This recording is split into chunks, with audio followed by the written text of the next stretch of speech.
Well, hey, thank you for listening to Ryan Chats With, when I get the opportunity to sit down with leaders, game changers, and all around awesome people, hear their stories, learn what moves them, and let it move you. To this podcast episode, I got the opportunity to sit down and chat with my sister, who is also a full-time teacher and one of the visionaries behind Tipsy Teacher Wine Company. Check this out. Well, hey, what is going on, guys? It's Ryan, and thank you for tuning in to a special version of Ryan Chats With. You know, it's March, which means it is Women's History Month, and part of what we want to try and do throughout the month of March is showcase fantastic women in leadership in all sorts of different fields and learn their stories. You know, a lot has shifted over the last year or so, and what we want to kind of see is just how that's impacted, incredible women in our region. And so I have the honor for the first installment of this to bring on somebody that I've known for quite some time, since birth, actually. She is a full-time teacher, full-time mother, and one of the visionaries behind Tipsy Teacher Wine Company, which is a wine company that helps support teachers all around the nation and all around the surrounding area as well. And they have got fantastic wine as well. There's my little endorsement there for her. And a t-shirt. I got merch. Hey, check it out. So I have the honor to bring on my sister. It's Brittany Fugate. Brittany, how are ya? Hey, thanks for having me. She's well stocked with her Tipsy Teacher wine as well, which, by the way, tipsyteacherwine.com or tipsyteacher.com, I should say, if you want to head over and get some wine. Is that one after school snack or summer vacation? This is after school snack, the wine that started it all. There you go. This is our red blend, and then you have our rosé. There we go. The summer vacation. Summer vacation. Fantastic. It was a great Christmas present that I still have not opened. So. Same for summer vacation. There we go. So, hey, you are a full-time teacher in Baltimore County, and it's been a little bit of a crazy season for everybody, but especially for teachers, it has been an adventure. So walk me through how it was this time last year when you got the call that, hey, time to shift gears. We're going fully online, and we're going to roll from there and see what happens. Yeah, it was really wild. It was definitely, in a couple weeks now. I think in 2 weeks, a year ago, it would have been. There were a lot of rumors flying around through the hallways about colleges closing down and how they thought that public schools would be soon to follow. And the whole time I was just thinking, absolutely not. No way. We haven't gotten any snow days. They don't care about cleaning anything here. So there's no way that this is going to actually close down our schools. And sure enough, I remember it was a Thursday evening. I was driving to the vet to get my cat some of his fancy food, and Governor Larry Hogan came over on the radio. It took over all of the radio shows ever. And he announced that we were going to be out for 2 weeks. And so when we went back on Friday to school, they told us, hey, we're going to pack up our rooms, kind of like it's the last day of school, but we'll be back. So it's not actually the last day of school. So you don't need to really pack up everything, but just get the things out of the lockers, get things off of tables. We want to do a really deep clean for 2 weeks. And so I think it was the fastest and weirdest last day of school ever. Not knowing it would be the last time we saw our students. I know a lot of us didn't say goodbye in that sense. I got the kids on the bus. I shoved packets into their backpacks because people were going nuts in the hallways, just copying all these packets for these kids for the first 2 weeks. And it was just wild. All of my supplies are in trash bags on my floor because they needed all the surfaces clean, and just saying goodbye to the kids. And the whole time I just thought, I'm going to see them in 2 weeks, and I'm not going to get spring break this year, and that's going to be fine, I guess. And sure enough, we did not see the kids for 2 weeks, and then we did not see that class again in person until this week when I returned to hybrid teaching and the kids were there. I popped in to my old class in first grade now, and I got to see them, and I kid you not, I was like, I'm going to cry. So I need to walk out of this classroom right now. But it was really nice to get to wave at them, and I really wanted to hug them, but I know I can't. But it was just so sweet. They've grown up so much. And I just feel like it was hard to not get to say an actual goodbye whenever school was over last year. Right. Yeah. And walk me through kind of the first Zoom or first Google Meet class that you guys had to do back last spring, and how that kind of went down, because you teach kindergarten, so it's a little bit of a different experience than if, you're teaching a high schooler. Hey, just pull up Zoom and we're going to have class today. Yeah. So we use Google Meet, and I didn't know what that was. I knew what Zoom was because during those 2 weeks where we didn't see the kids at all, like computer or in person, people were like inviting me to like hang out via Zoom and, just some happy hours via Zoom and all that stuff. And so I was like, oh, this could work for the kids. And so then I started taking videos of myself reading books and sending it to them through an app that we used to use called Class Dojo. And then, so then the county kind of came out and they were like, we do not use Zoom. We cannot use Zoom. We are only using Google Meet, blah, blah, blah. So we just stopped attempting to set up anything. And then that first day for our Google Meet, we were meeting with the kids once a week for 30 minutes. That was what the drill was for a couple weeks. And it was awesome. I felt like I was like FaceTiming with them all. So it seemed really sweet and really cute and really fun at first. They had no idea like what the mute button was, what the chat box was. They were all talking over each other, so excited to see each other. They were so excited to see my daughter, my dog, my whole house. Basically those first couple meets where we were seeing them once a week, it was all social emotional learning. So we were talking about what we've been doing. I don't know, like seeing everybody's siblings. It was not really that instructional when it was just once a week. And then they they added to it because I think they realized like, hey, we might not be going back this year, but they definitely kept us on the hook and never really told us that we weren't going back this year. And what? Kept you in suspense. Yeah, really, the whole time. They were like, oh, 2 more weeks. 2 more weeks. Oh, we might go back. Just kidding, 2 more weeks. So they just kept adding. And then, eventually our county was like, well, we're going to meet with them every day for 30 minutes. And then you can rotate what lessons you teach. So then it started to get a little bit more instructional. But it was just so hard. I realized, like, in the classroom, I'm used to it. It's easy. You give them a little formative assessment, a little checklist, a little paper to cut and glue and match letters and the sounds and all of that. But I couldn't do that on the computer. Anything I wanted to do on the computer was going to take way more time than just copying a paper and handing it to them. And we tried and we gave up on some tools, some digital tools, and I was a learning experience for sure. I'm hoping they were better off when they got to first grade because of it. I think they should have been, but it was definitely just so different and not something that I was looking forward to teaching on the computer. I was really hoping that we would return in person in the fall and that COVID would just be a thing of the past and we could all like laugh about it and wash our hands together, but it did not go away. And so the schedule definitely got more intense as we started a new school year.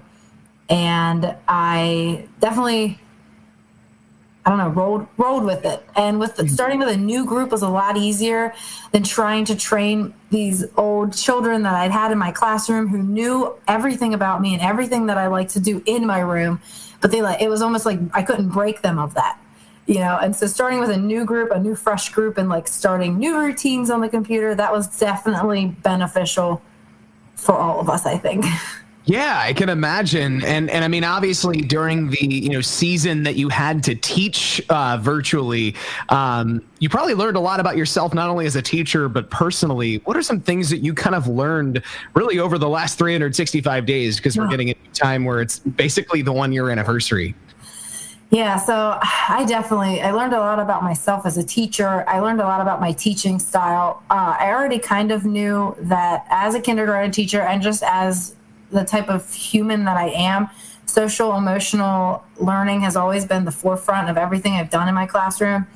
And just teaching kids how to handle their emotions on the regular and how to just be better humans was always something I put into every lesson that I ever taught. Mm-hmm. And so doing that over the computer became even more important to me.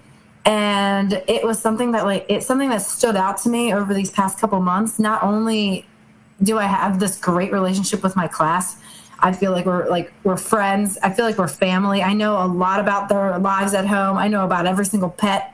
When their brother has a doctor's appointment, I've seen the inside of their mother's like dentist office. Like I know everything about these students and their families, and it just and I have such a good connection with them that they are succeeding in a time where it is hard to succeed, especially with handwriting skills and reading. Like we are learning how to write and we are learning how to read, and those are two things that are very hard to do on the computer. And I just feel like they have this trust in me where they will take risks and they're not nervous about anybody making fun of them, or, you know, if they get it wrong, they know I'm not going to do anything like too dramatic. And so they're just so attached to me, I think, because of this and because of that being my number one goal during virtual learning. And I just, I mean, I feel like me and the parents are on a team this year. Not saying that it hasn't been like that in the past. I've definitely had parents who I feel like are always working with me. But a lot of times, you know, it's parents do sometimes work against teachers in a way where, you know, they just don't know what's going on in the classroom. So a lot of times they just need a lot of background information before they're on board with an idea that I have. But this year it's never been like that because they're there. They're in my class with their child. They know exactly what we're doing all the time. And I just feel so much support from parents right now that I've never felt before. And I love that. And I appreciate it so much. Mm-hmm.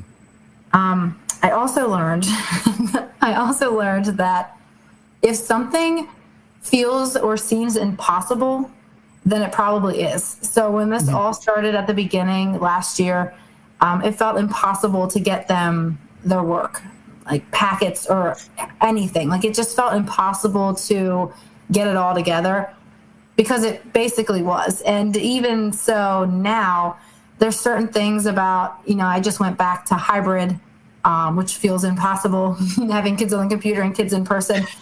And it's because it basically is. And so I don't know, this whole year, I've just learned that as a teacher and watching other teachers, just like the stress level is so high because teachers want to be perfect and they want to do the best that they can. And they want parents to love them and love everything that they're doing. But if it seems impossible, it probably is. And stretching yourself so much as a teacher to try to meet the needs of all your students, whether they're on the computer or in your classroom or both at the same exact time, it just can't happen all of the time. It cannot happen 100% of the time. And so I've really learned throughout this pandemic, like to focus my attention where it's needed at that moment and just to be more flexible with my mind and to be more flexible with my intentions for each day and not setting myself up for an impossible goal. Mm-hmm. Realistically adjusting to the impossible sounds like sounds like a power quote for your wall too at the same time. I think so. If it's impossible, just move along. If it feels impossible, it probably is. Don't give up, but just don't be so mad about it if it doesn't work. Right.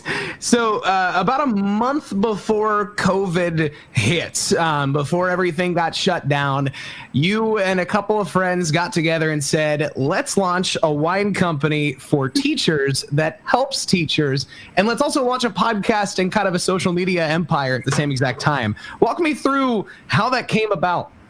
Okay, so yes, Tipsy Teacher started in February of 2020. Big hopes, big dreams. We had a party bus planned for our big launch. We were going to have it packed with people. We were going to throw koozies out the windows, you know, advertising our big launch. Well, that didn't happen. I still have my outfit upstairs. Hopefully someday I can wear it. But yeah, and so we were a little nervous because our launch date was literally like the day before everything shut down. And so we were like, well, how's this going to work? Well, it actually turned out very great for us because people love drinking wine, especially during a pandemic, apparently. And this made it even easier for them to get it because it just gets shipped right to your door. You don't have to go anywhere.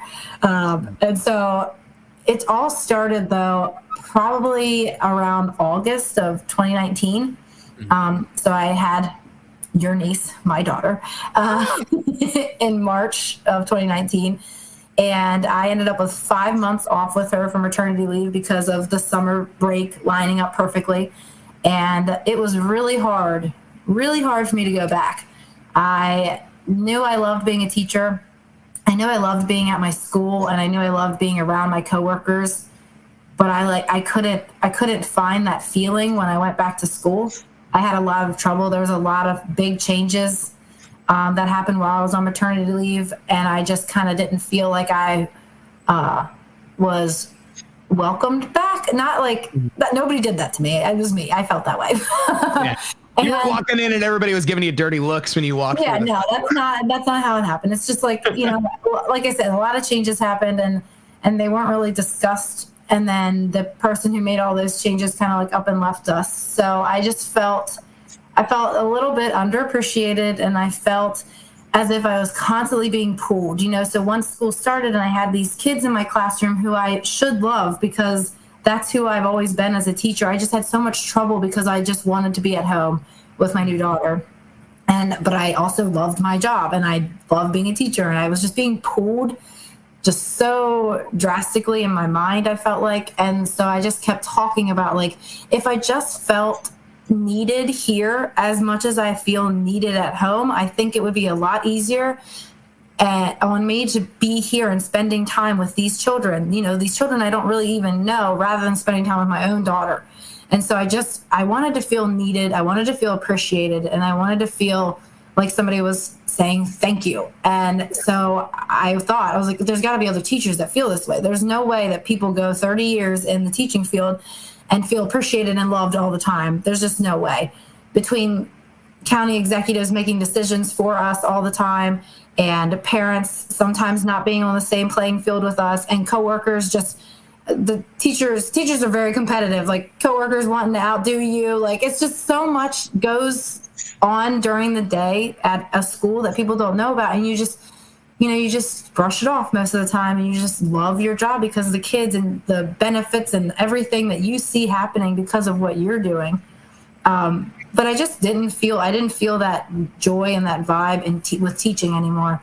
And so I started to brainstorm with our CEO, Kenny, and he's always looking for an idea, and he's always really excited about starting up new businesses. And he was like, what about like a wine company that is catered towards teachers, but can be bought by anyone as a gift for teachers, as a gift for moms, as a gift for anybody, because every time you buy it, some portion, which is 15% of the proceeds, goes back to funding teachers and making teachers feel appreciated and feel loved and feel needed and feel like they're not alone, like somebody else is there to help. We spend so much money on our own classrooms and our own kids. It's just way easier to buy it out of our pocket than to wait. Oh my goodness. I ordered a printer in July and it just came last week. Okay. So like, that's how hard it is to get things for your classroom. And we wanted to make teachers feel loved and supported. And like I said, like they weren't alone financially, like mentally, emotionally. And so that's where the idea for the wine business started. And then from there, it branched off into, I have an Instagram account, which also connects to Facebook and all those other social media accounts. But I really spend a lot of my time on Instagram because there's a huge teachergram life out there, where there's so many teachers on Instagram sharing ideas and sharing support for each other. And so it was a nice community that I got to join last year when we started up Tipsy Teacher Wine. And I joined it as a business, but I also joined it as a teacher. And so I feel like I've connected to other businesses through Instagram, but also I've connected through a lot of really great, amazing teachers on the Tipsy Teacher Instagram as well. So I just feel like it's been a journey, and it was meant to make teachers feel loved and appreciated. And it was meant to help us give money back to teachers. But for me, it's done so much more than just that. Right. And I just love watching it grow. Yeah. And I can imagine too, during the pandemic, over the last year, you've probably seen so many people, buying the wines, buying some of the merchandise, and also really kind of, interacting with you guys on the podcast, and, maybe even doing things like, hey, we're having a Zoom happy hour and look what wine we're using, like stuff like that, because teachers, like you said, they need that outlet to interact. And like you said, Instagram has kind of been that platform, for you to be able to interact with those other teachers. How has that been with, the social media kind of aspect of it? Well, it's been really fun. I love watching our followers grow, and I love it when people reach out to me and tell me, how much they enjoyed listening to our podcasts, the Tipsy Teacher podcast, and how much they, love our wine and how they love our mission and how they're going to tell their mom and blah, blah, blah. So I love hearing feedback, and it's immediate. It's like immediate gratification on Instagram. I don't have to wait for someone to send an email and then it gets put up on a Google review or something. Like I can reach out to anybody that I want on Instagram and hear back from them within seconds. But I just feel like even the Instagram account and the business as a whole, it kind of saved me in a time where I wasn't feeling like I loved my career that I'd always wanted to do anymore. I always wanted to be a teacher since I was in kindergarten. I always wanted to teach, and I just didn't feel that way. And then Tipsy Teacher came along, and I know it sounds sappy, but it really did kind of save me, and it allowed me to find the humor in teaching and find the joy again and not take everything so seriously. And being on Instagram, a lot of the teachers on Instagram, I think, feel the same way as I do. They're sick of seeing all the really cute, beautiful classrooms, and they just are showing you like, this is real life. This is what's happening in my room. But definitely having that Instagram has helped me see the humor in my job, especially now being back I have 6 kids in person and 13 online. And so it's just been funny. Like, there's certain things that I don't have control over. And so you just have to laugh about it. And I don't think if it weren't for Tipsy Teacher Wine, I wouldn't be looking for those comedic relief moments. I would be a little bit drained and overwhelmed. And so Tipsy Teacher has really helped me see the light. And I know that a lot of our followers have reached out too and said, thank you so much for sharing this today, because I felt the same way about the grid view on Google Meet, and I want to burn it to life. So it's amazing. It's so nice to not feel alone, in a time when we don't have the teacher's lounge, like the occupancy is like 4. And so you can't go and talk to anybody. You can't vent about anything. And so having the podcast and having the Instagram account have been really great places for us to all vent to each other, positive or negative. And it's just been a really fun experience to be in charge of this Instagram account, coming from a person who has never done anything social media wise. I am not you, Ryan. I do not know how to market things. I'm just a teacher. So it's been fun. I'm learning about fonts and colors that are going to grab people's attention, and polls and things and reels. It's really good. It's your virtual teacher's lounge. Yes, it is. It's better, actually. The teacher's lounge is a dirty, dirty place. I'm sure everybody knows that. It's very negative. There's a whole episode of the podcast about that. There you go. And they're about 55 episodes in, so you've got a lot of catching up to do. But you can check out the website at the bottom of the screen if you want to listen to the podcast or buy any of the wine as well. But hey, you're a full-time teacher, full-time mom. Tipsy Teacher is kind of like that side hustle outside of all of your full-time things that you've got going on a day-to-day basis. What would you say are the benefits, but also the challenges of having a side hustle kind of along with what you do each and every day? The benefits definitely outweigh the challenges. I've definitely met a lot of really amazing people through Tipsy Teacher, and I think it's so much fun. And I'm not just talking about people on our social media accounts. I'm talking about Damon and Georgia, who work at the Urban Winery, which is who fills our wine right now. They are an amazing family that we get to be a part of, and an amazing business that we get to be a part of. And I never would have met them if it wouldn't have been for Tipsy Teacher Wine. And so just the people that it has introduced me to is just amazing. But I also just am a people person. So any people that want to hang out with me right now, especially during we COVID. Both got that from mom and dad. Yes. I need people. And so the people I've met through this have just been amazing. I've also people are really willing to share things with me just because I'm here to listen to them and to joke around with them. They're like, okay, well, here, thank you so much for listening. Here's this resource I made. I'm like, oh, cool. Thanks. I can just go print that out now for tomorrow's lesson. Thank you. But but also like, and it's definitely hard though, because like I said, I don't even know what it's called. I'm not a social media connoisseur. Guru, connoisseur, one of those words. Yeah, I'm not, I went to school. I got my degree in education. I got my master's in education. I've always looked at things through the lens of me going to be an educator. I just cleaned out a desk drawer from my childhood desk, and I have all my time for kids from like 3rd, 4th, and 5th grade because I thought that I could use them in my classroom someday. Like, that's the person I am. I was not ever trained to be a marketer. I can't sell things. I mean, I'm trying. I forgot that time for kids was a thing until you just brought that up, and now it's like circling in the back of my brain. Like, oh my god, where are yours? Did you keep them? Probably not. No, of course not. I think I was more of like, I think I had the Disney Adventures magazines, and you had Time for Kids.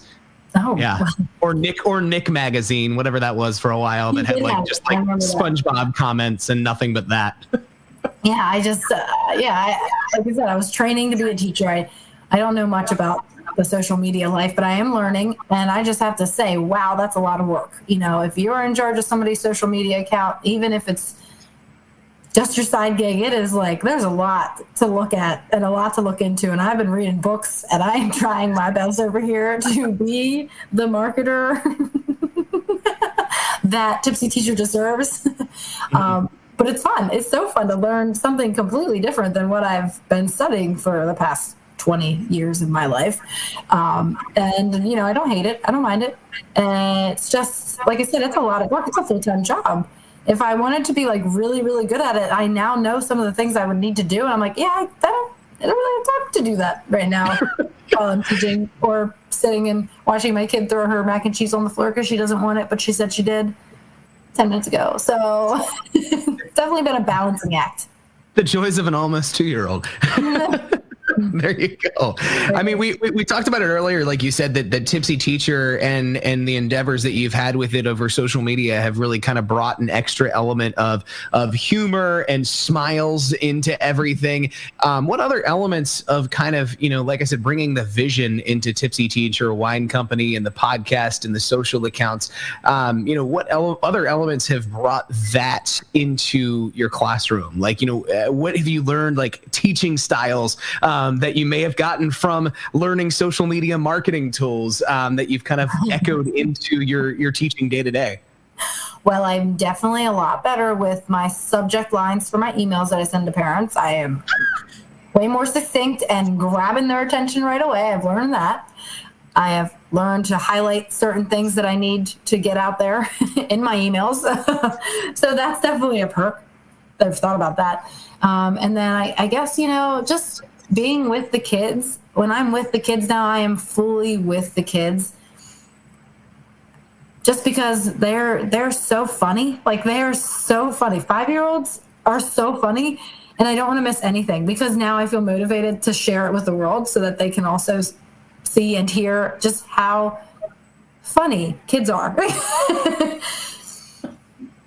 Well, I mean, the kids are learning like phonics and grammar and simple math and all of these different things. And it's so funny to see how like they're learning these things. But then also when they're in those Google Meet calls and classes, they're texting in the chat, even though like they're still learning how to read and write. Yeah, they don't have to type anything. And it's really great.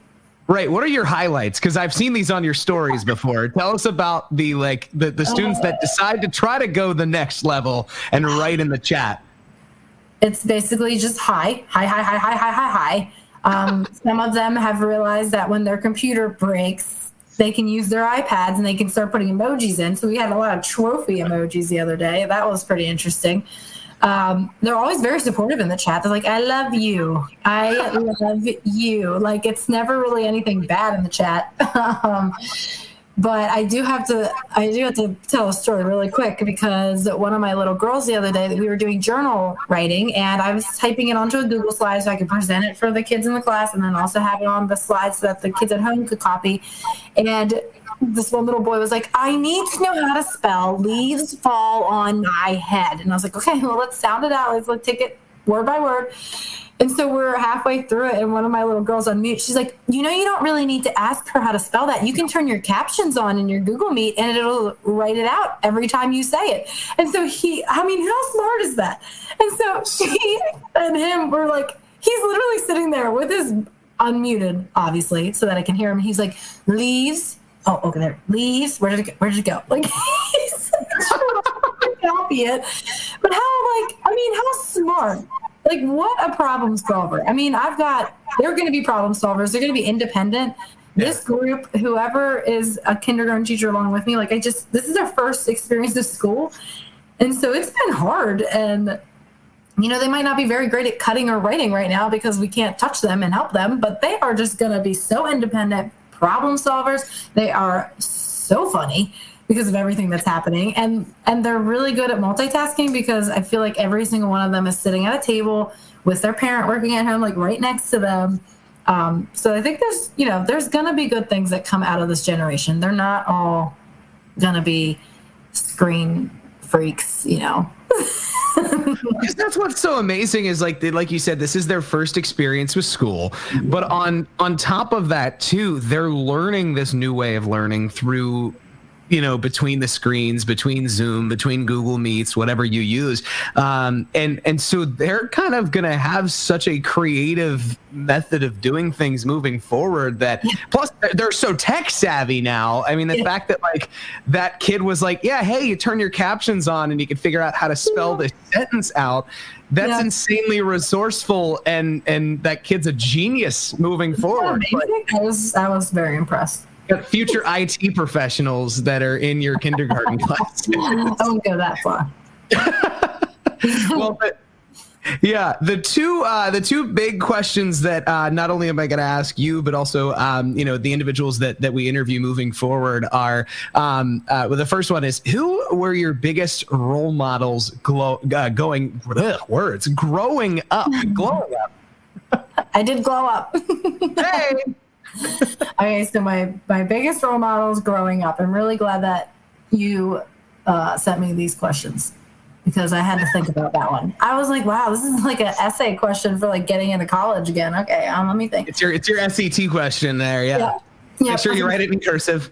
Yes. So I definitely think, obviously, our parents were role models for both of us.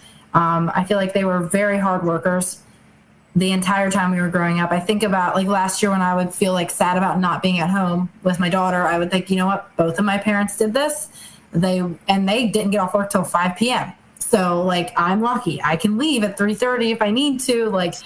I just was counting my blessings, reflecting back on thinking about my parents and our parents and how just hard they did work all day, all year, 7 days, or not 7 days, 5 days in the week, and just, no summer break. If they wanted off for our winter break, they had to take off. So it's just, to me, I was like, yeah, I've got it good. And I need to remember that.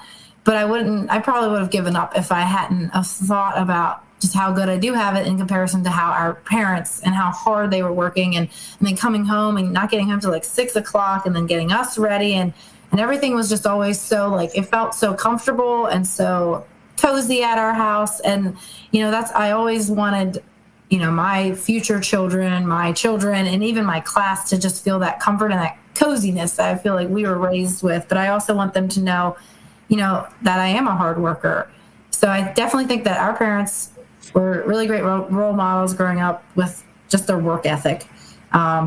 Also, our grandmother, I just feel like she was, and I mean, there's tons of reasons why she would be my role model, but the one I always think about her because anytime something is wrong with my body or the world around me, I just feel like she always had an answer. Drink some more aloe. She was a health genius. Vitamin. She was way ahead of her time with the essential oils and all of that, the rice packs, and it really does work.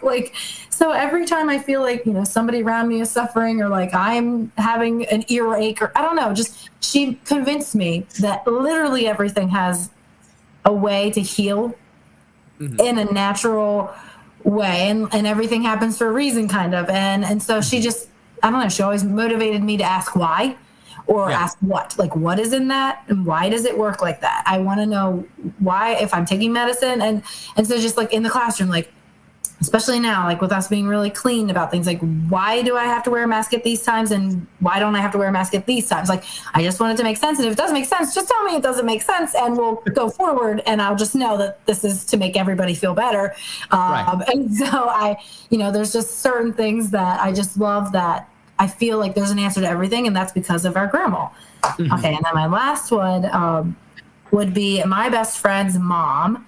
So she was my 5th grade English teacher, and I actually met my best friend in kindergarten. And so she was always there, and I always knew she was a teacher.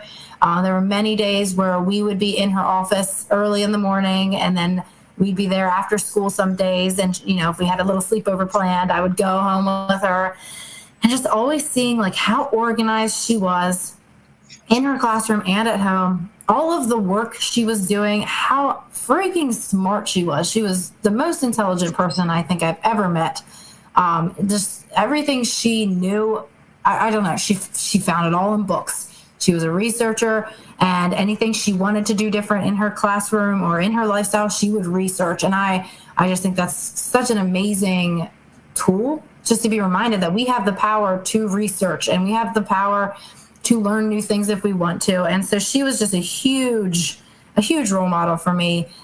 Even though when I went to college, she was like, don't do it. Don't become a teacher. It's change your mind. Everybody's mean to you. And I was like, no, I really want to. You disobeyed one order of hers. It's fine. I did. Yeah. And even, like she just always knew how to take care of people in every aspect of her life. And so then when she did pass away, I'll never forget, like she told me to take care of her baby for her, which is my best friend. And just for her to be in such a scary time of her life, to still be thinking about giving me a job and then also thinking about her baby and knowing that she would need me. I don't know. I just, she was never selfish. She was always thinking about others and just continued to teach until the day she passed away. And I just find that so amazing and definitely an inspiration to me. Yeah. And I know lots of teachers and people who have, we all knew who Miss Belt was, and we were all a product of her teaching, even though, it was only 1 year of my elementary school. She was there, always there in her office if anybody needed her. And so she was just a huge role model for me, because I wanted to be that person. I wanted to be that coworker. I wanted to be that mom. So yeah, those are my role models. Yeah. And I think that they all three, and I knew all three of them at a close level too. Obviously my parents, my grandma, and Mrs. Belt was one of my teachers in elementary school as well. And I think just like you said, like there's just that attitude and that position of selflessness that is echoing in the stories of all three of them, that really, I think, keep you motivated and keep me motivated each day of like, okay, how would grandma handle this? Or how did mom and dad handle these things? Or, especially with you, with raising a child, it's like, okay, like how did dad handle this? How did mom handle this? And I know that I've even gone into situations where I, like, from a leadership perspective, I get into a mode of like, okay, do I need to handle this like Ryan, or do I need to handle this like dad would coach? Like just different things like that. And so having those role models in your life are such a big component. And the final question, which is kind of bouncing off of the subject of role models, what's the best advice that you've ever been given? Okay, so there's lots of advice that you're given when you're a first year teacher. People are just spouting out really great tips, all week. There's like a prep week, before we go back to school. And I just remember being in my classroom, like from 7 to 7, door open, it's warm summer sun's coming in, and I'm just like getting to work. And every time somebody walked by, they'd like introduce themselves and then they give me a tip, which I love. But the one tip that really stuck with me, which I thought was nearly going to be impossible my first year, and I didn't believe them that I ever could do this, was for teaching. So advice for teaching was to not take anything home with you. And so I know that what they meant was like, don't take papers home with you, don't take work home with you. And I did pretty good with that. I did find myself though my first year like wanting to take papers home because I like wanted to check them at home. Like I'm a teacher, like Zoe Deschanel from New Girl. Look at me. Yeah, but I didn't always take stuff home my first year, and then I still don't. I try not to. Report cards I do at home, and obviously when we were virtual, that was really hard because I was so used to just separating it and keeping it separate. But not just like work, also the emotional burden that we feel as teachers. Sometimes we don't know what their home life is like or what is going on when they leave our door and where they're going. And a lot of times during the day, you can see some like, I don't want to say like glimmers into what's going on in their mind and, some of their just emotional struggles. And I would come home and I would just cry. And, I just be like, can we please just adopt this little boy? Like, I just want to take him home and show him what it's like to be loved. And it was just hard to like, you love so hard all day long and then just cut the cord at 3:15. Like, it's just hard. And I think I've gotten better with that, especially with this group that I had this year and getting to know their families so well. I don't think anybody's going home to a really terrible home. I think that was just me worrying because I didn't know anything about their home. And so, just don't take anything home with you. Don't take work home with you, and don't take the emotional baggage of what you just went through all day long home with you, even if it feels really important at the time, like state testing or assessments that are due or, different like a handout you forgot to give them. You can't do anything about it when you're at home. So you just kind of have to like woosah your way on your drive home and just pretend like tomorrow's a new day and it ends right now and it's all going to be okay. But then the other advice, Maya Angelou gave me this advice. I'm just kidding. She didn't. But always that quote. Yeah, she was literally in my classroom and was like, hey, listen here. But that quote where it's like, people will forget how you people will forget what you said and people will forget what you did, but people will never forget how you made them feel. Ooh, yeah. I just feel like I love that quote. I love that quote for my teaching life. I love that quote for my family life. I love that quote for my friends. And I love that quote now for Tipsy Teacher Wine because, I can do all of the terrible things that I try to make work on Instagram and they don't work sometimes. But it doesn't matter what I say or what I do on Instagram. It matters how I make people feel. And I always want to remember that. And that's kind of the basis of Tipsy Teacher Wine. We want to make people feel good about what they're doing. You don't want to just go to the liquor store and buy a bottle of wine when you could easily just buy our wine and know that you're giving back to teachers and you're helping a small business and it's going to get shipped to your door. And that's just, that's just a huge part of now, like everything that I think about. I always try to think of it from that perspective. Like, how can I make someone remember that feeling forever? And funding teachers, giving them things on their wish list that they want, like that makes a teacher feel good. It's like Christmas morning. And when you shop small, that makes a purchaser, that's not a word. See, marketing's great. That makes the buyer feel good.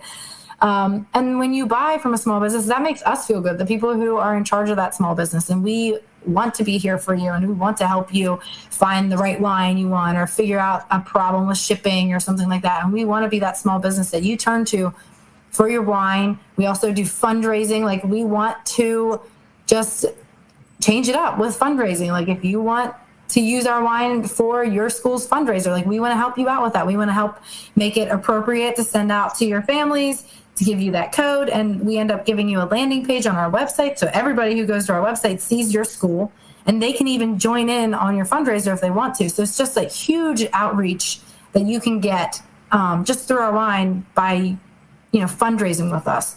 I'm part of this. We also just started a subscription box, like a monthly, actually it's a seasonal wine box. So like, it's a club now. We have a little family that you guys can join and get wine shipped to your door. I think it's like 3 bottles, 6 bottles, 9 bottles, 12 bottles, whatever wine you want every season.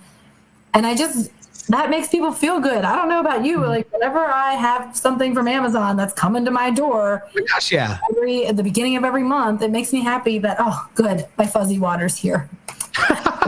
So like, I just know that getting wine shipped directly to your door and knowing that it's coming, and then knowing that you're going to have your wine, and knowing that you bought your wine from a small business, a business that helps teachers, a business that actually cares about you, and not just a bottle of wine on the shelf at a liquor store where the people who work at that liquor store probably don't get to see much of that profit, and then it doesn't go anywhere else. And just knowing what I know about the Urban Winery, which is the winery that we work with, I just know that they're a family that also deserves to be supported. And I'm so glad that we partnered with them, because like, not only are you helping a family that has ran a wine business since like her grandfather used to bottle wine, but you're also helping us as well. And so that, I just feel like Maya Angelou knew what she was talking about when, I mean, she's exactly right. People will forget everything. Like, we are forgetful in the human race, but people will never forget feelings. If someone makes you feel like gold, you're never going to forget that person.